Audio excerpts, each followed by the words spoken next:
Bom dia, meus amores, tudo bem? Hoje a gente vai estar trabalhando, né, os micro-organismos e as doenças em ciências, aula de número 24. Então, vamos abrir a apostila aí na página 19, não esquecendo que a tia vai fazer a leitura e após o término dessa videoaula, a tia vai colocar alguns vídeos referentes às doenças que tem aqui, que a gente vai estar citando.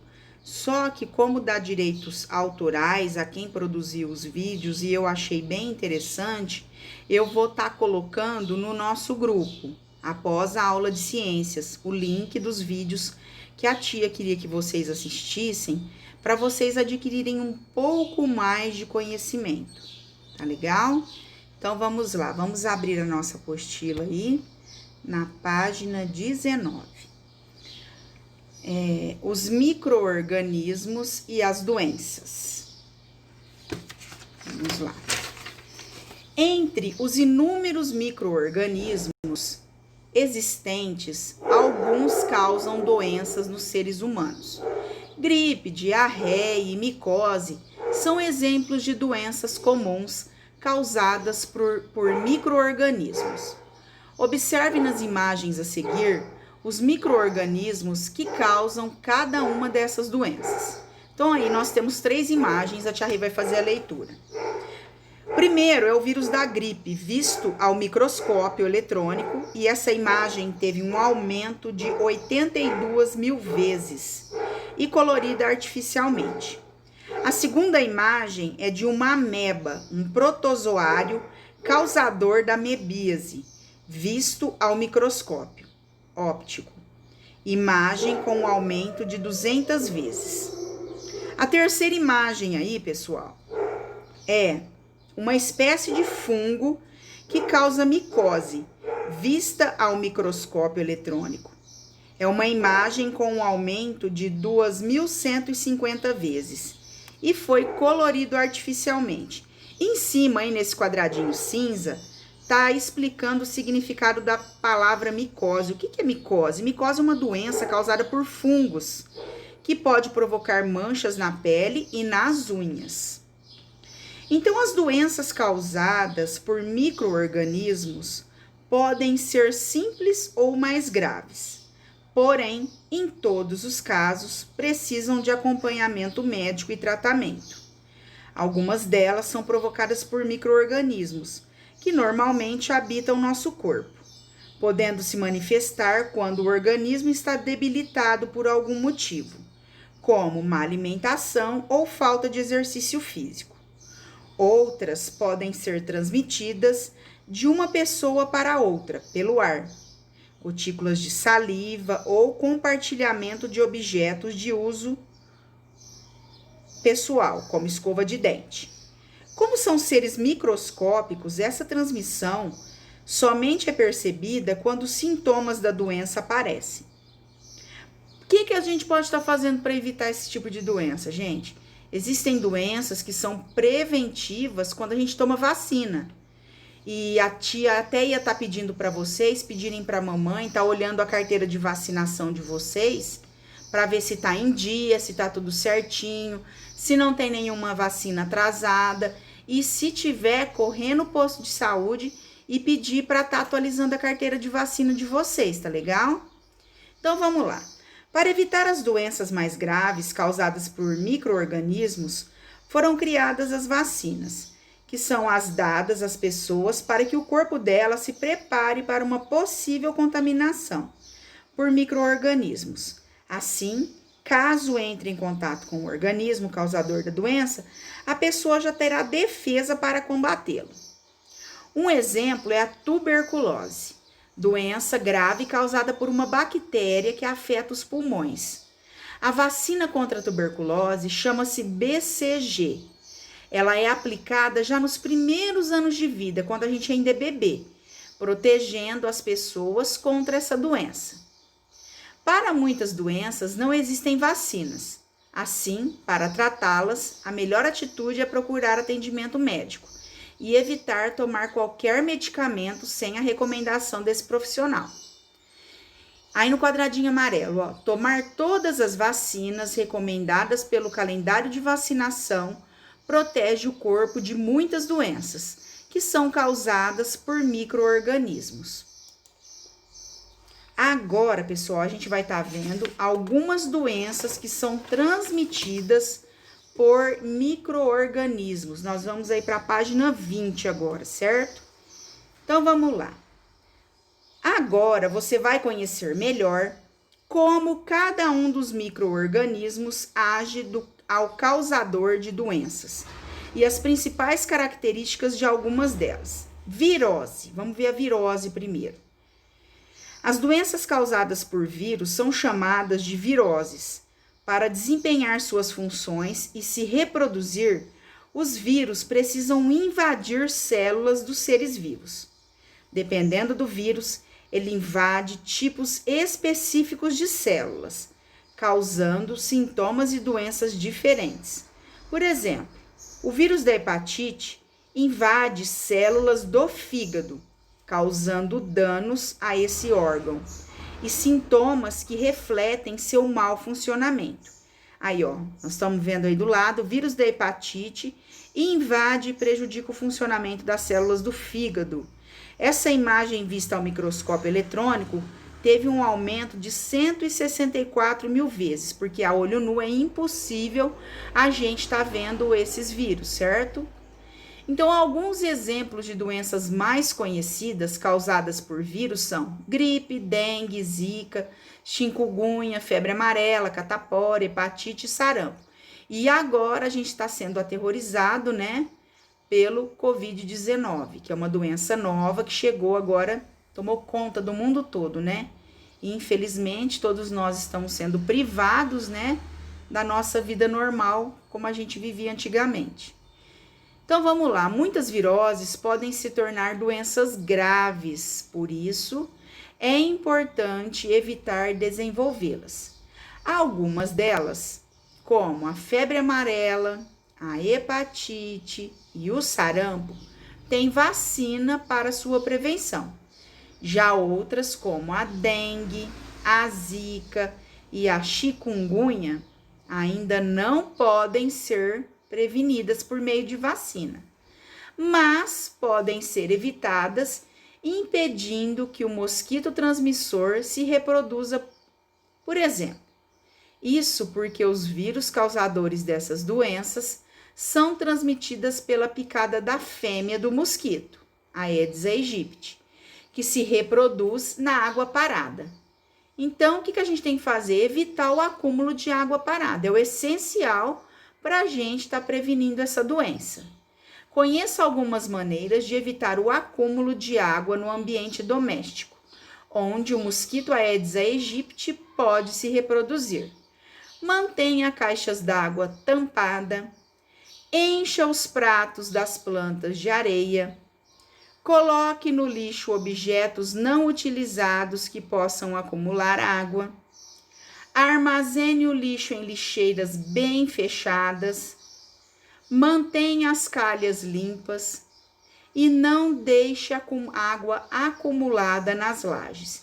Então, gente, fazendo esses simples gestos rotineiros dentro da nossa casa, é possível a gente estar evitando o Aedes aegypti, né? Que pode causar a dengue, pode dar o chikungunya, né? O zika. Então, isso tudo é transmitido pelo mosquitinho. Então, esses simples atos, né, nos ajudam na prevenção dessas doenças. Então, agora, pessoal, a gente vai estar indo para a próxima página, a página 21.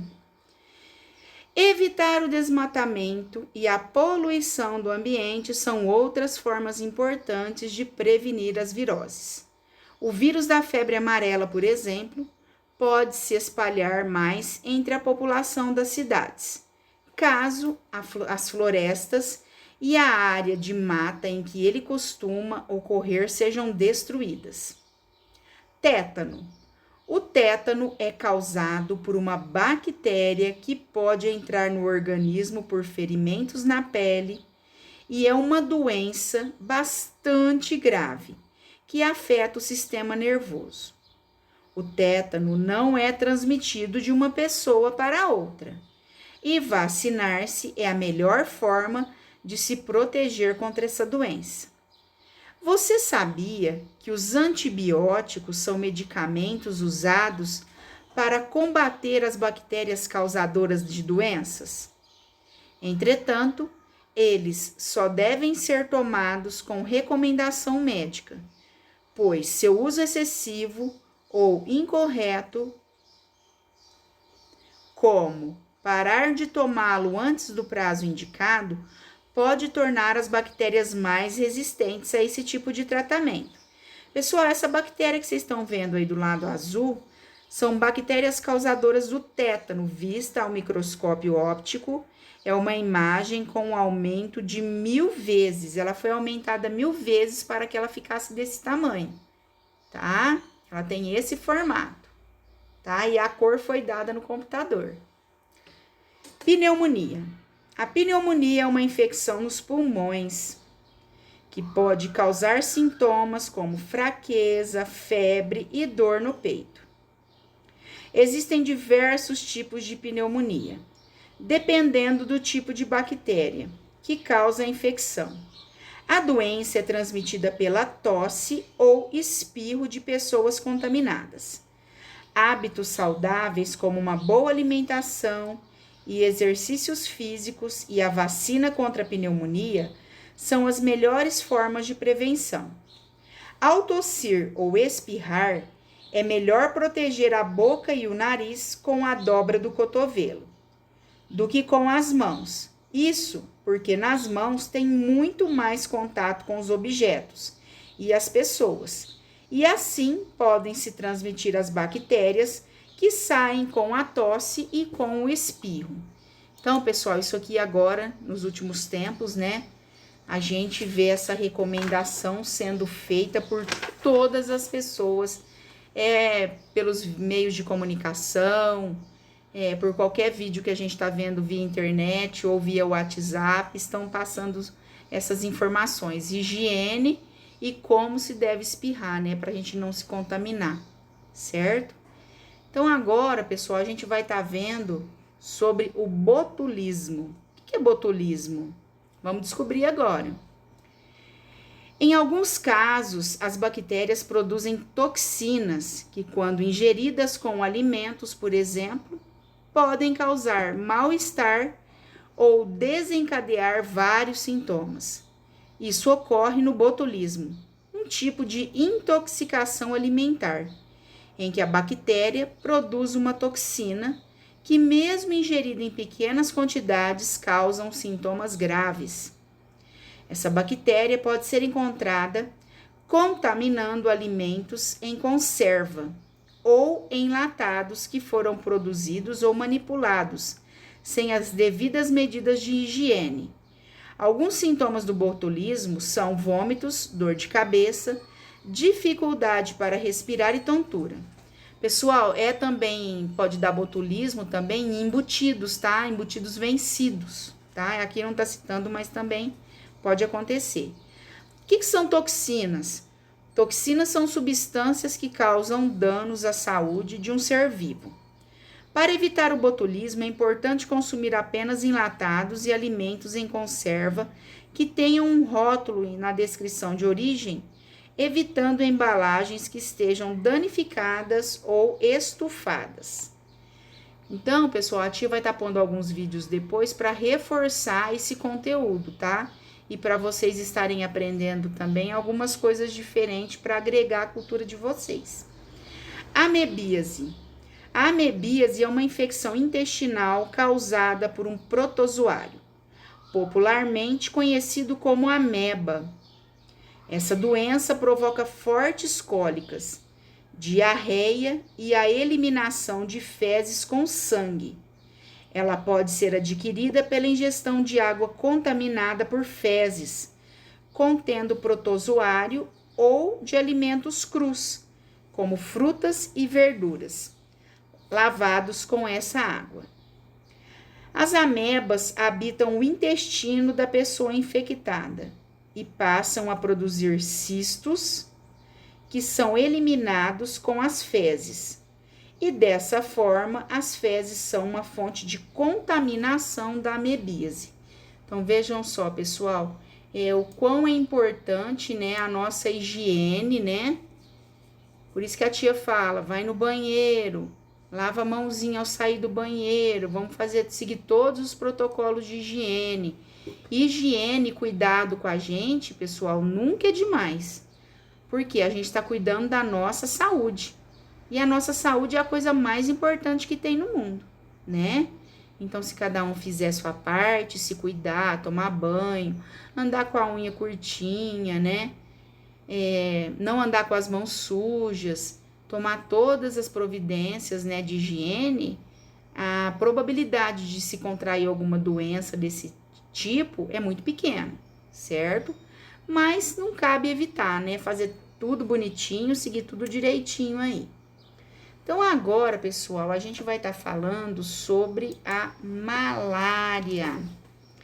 A malária já é transmitida pela picada de um mosquitinho, igual a dengue, né? Mas no caso aqui, é um outro mosquitinho. A malária é transmitida pela picada do mosquito infectado com protozoário, causador da doença, ou pelo contato com o sangue de pessoas contaminadas. Calafrios, febre, enjoo e dores no corpo são alguns sintomas da malária, que pode ser grave em determinados casos. No Brasil, essa doença ocorre com mais frequência nas regiões do norte. O mosquito se contamina quando se alimenta do sangue de uma pessoa infectada pelo protozoário, passando a transmiti-la. O que acontece? Ele vai lá e pica uma pessoa. Essa pessoa está contaminada, ele vem e me pica. Ele vai me contaminar. Por quê? Ele está transmitindo esse protozoário para mim. E eu vou adquirir essa doença. Certo? Então, aí já não é falta de higiene. É através da picada de um inseto. Agora, a gente vai ver as micoses, né? As micoses. Os fungos são encontrados nos mais diferentes ambientes, porém, estão especialmente presentes no ar e no solo, de onde podem ser inalados pelas narinas ou entrar em contato com a pele, em regiões expostas do corpo. Isso explica por que muitas infecções por fungos geralmente começam nos pulmões, ou na pele e nas unhas. Quando a micose ocorre nas unhas, estas se tornam amareladas ou esbranquiçadas e quebradiças. Em geral, é um problema localizado que não se agrava, mas precisa ser tratado.